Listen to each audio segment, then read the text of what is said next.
Hello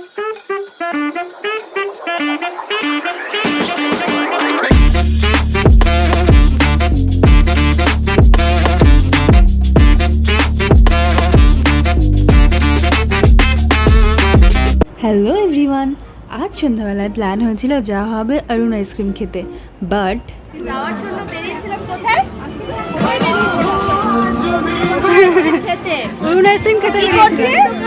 আচার খাচ্ছে। কি ওটা? খাও না, যাই না দেখে কি বলে। তো যাই হোক, নাম না জানা এই বস্তুটাকে খেতে খেতে আমরা যাচ্ছিলাম এমবাজার আর টুকটাক কোথাও, কিন্তু সাডেনলি আমরা আবিষ্কার করলাম যে গড়িয়াতে চলছে একটা 2024 গড়িয়া এক্সপো মেলা। ব্যাস, আর কে আটকায় আমাদের প্ল্যান চেঞ্জ। এখানে ছিল ভীষণ সুন্দর সুন্দর কুর্তির কালেকশন, বাচ্চাদের এত কিউট কিউট জিনিস যেটা দেখে নিজেরই ছোটবেলার কথা মনে পড়ছিল। এছাড়াও আছে ভীষণ সুন্দর সুন্দর ক্লিপস, ইয়ারিংস, অ্যান্টি টার্নিস জুয়েলারি। এছাড়াও এখানে পেয়ে যাবে ভীষণ সুন্দর সুন্দর শাড়ির কালেকশন, কাপ প্লেট আর অন্যান্য মাটির জিনিসের স্টল। তো এই দোকান থেকে আমি নিলাম এই প্লেটটা। তো দিদিদের সাথে সারা মেলা চক্কর খেতে খেতে দেখলাম যে ইনি কিছু নিজের হাতে বানানো জিনিস লাইক সাবান, শ্যাম্পু, তেল, ক্রিম এসব সেল করছিলেন। সত্যি কথা বলতে ওনার স্কিনের টেক্সচার দেখে আমার এত ভালো লেগেছিল, যার জন্য আমি কয়েকটা জিনিস নিয়ে নিলাম। যদিও স্কিন অ্যান্ড হেলথ মেনটেন হয় সবসময়, যদি কেউ একটা ভালো হেলদি লাইফস্টাইল মেনটেন করে তবেই। আর তারপর এদিক ওদিক ঘুরতে ঘুরতে চলে গেলাম এই বিশাল বড় আচারের স্টলটাতে, যেখান দিয়ে এখন আমি টেস্ট করবো হাজার রকমের আচার, আর কিনবো তো নিশ্চয়ই।